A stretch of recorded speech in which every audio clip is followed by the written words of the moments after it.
Just to introduce myself, my name is Bella, and I work for the Palestinian-led BDS movement, and we help to represent the largest coalition of Palestinian civil society organizations, which includes human rights organizations, trade unions. It's a very long list. I'd like to start by just talking about why the BDS movement is really prioritizing tech campaigns right now and why it's so essential. So, all BDS campaigns are important, but we think of some of our top campaign, of course, is the military embargo and weapons manufacturers, targeting weapons manufacturers. And second to that, a very close second, is technology, because technology is really being used and is very important to Israel in two main ways. The first one is that Israel really relies on its tech sector. It's known as the startup nation, though we are also calling it the shutdown nation right now. And we have a column on that talks about the ways that the Israeli economy, especially the tech sector, is shrinking due to issues with the genocide, BDS movements, other things like that. And so right now, over 50% of Israel's exports are tech. That's a lot. You have entire companies like Intel, for example, represent like over 1% of Israel's entire GDP, which is huge. That a single company could do that. We also know that over 50% of exports. So it's quite enmeshed in the Israeli economy, and it really feeds Israel's war chest. So that is one way that we're really focused on tech. And the second, and perhaps even more crucial aspect, is tech is really being weaponized. We talk about tech in terms of like being a dual-use technology. And so that's a technology that has both civilian and military applications. The Pope actually came out with an encyclical talking about militarized AI recently. And that really is at the heart of it, that it has these military applications that are going completely unregulated. And Israel has really pioneered the use of militarized AI as a weapon of war and as an instrument of genocide, as we've been seeing. And this is the first live-streamed AI-assisted genocide in history, and it makes it really crucial, especially with what Zahar was just saying, that this is an issue that impacts Palestinians first and foremost, and also is being exported, and that other vulnerable peoples worldwide are facing. And for example, how Israel has these technologies and they are exporting them. We've seen, I'm from the US, we see that ICE violence, immigration and customs enforcement has been using some of the exact same technologies created by Palantir, tested on Palestinians, both in Gaza and in the West Bank, is now being used on immigrants in the United States. And so we just see how these technologies are spreading, and we're battle tested on Palestinians first. There's a really great book about that called The Palestine Laboratory that talks more about it. And so we have a couple very important tech campaigns, and some of our priority tech targets that we're also talking about tonight are Palantir, Cisco, and Oracle. And each of these companies, they do very different things for the occupation and have different roles in enabling the genocide. Palantir is probably one that a lot of you have already heard about. There's so much amazing work happening in the UK right now around Palantir.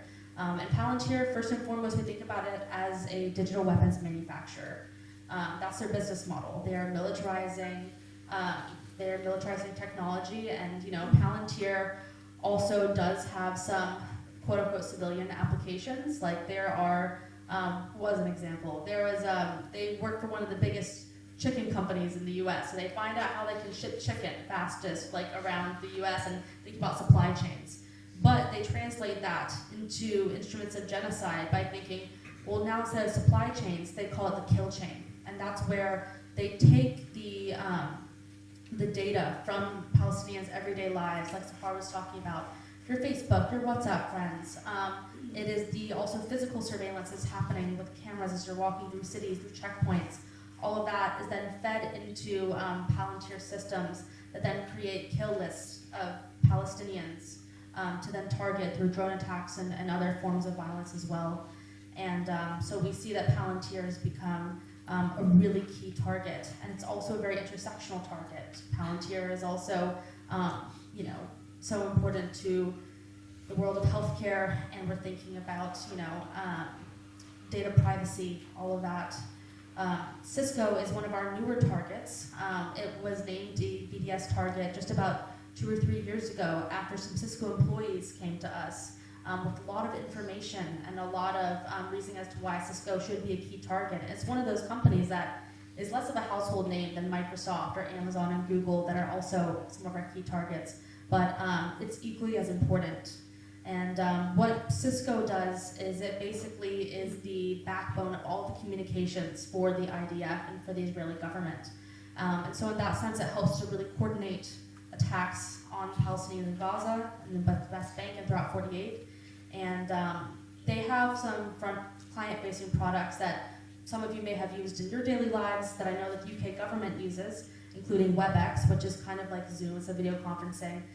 So some of us may use that in our everyday lives, and the government does, and it's also what the IDF uses to coordinate attacks on Palestinians. So we think about Cisco WebEx as the IDF's war room, where those decisions are being made about who lives and who dies, enabled by Cisco technology. Cisco also offers a lot of very technical kind of infrastructure for the coordination. And just to say, with these tech campaigns, sometimes, and even for me, they feel a bit overwhelming because it's all very, the tech is technical, I don't know how else to say it. But we don't have to all be tech experts to do something about this and to understand the very concrete impact that these technologies have on Palestinians. Oracle, for example, they are really specialized in collecting data and hosting it on different platforms that make it easy for companies to do things with it. Oracle also helps the the Israeli Immigration Authority for the checkpoints that Palestinians have to go through, often on a daily basis. Those apartheid checkpoints. Oracle helps to power those with their technology. And all these tech companies they're working hand in hand together to make, to automate apartheid and make it possible to accelerate the genocide in Gaza. And that's one of the reasons why these campaigns are so important.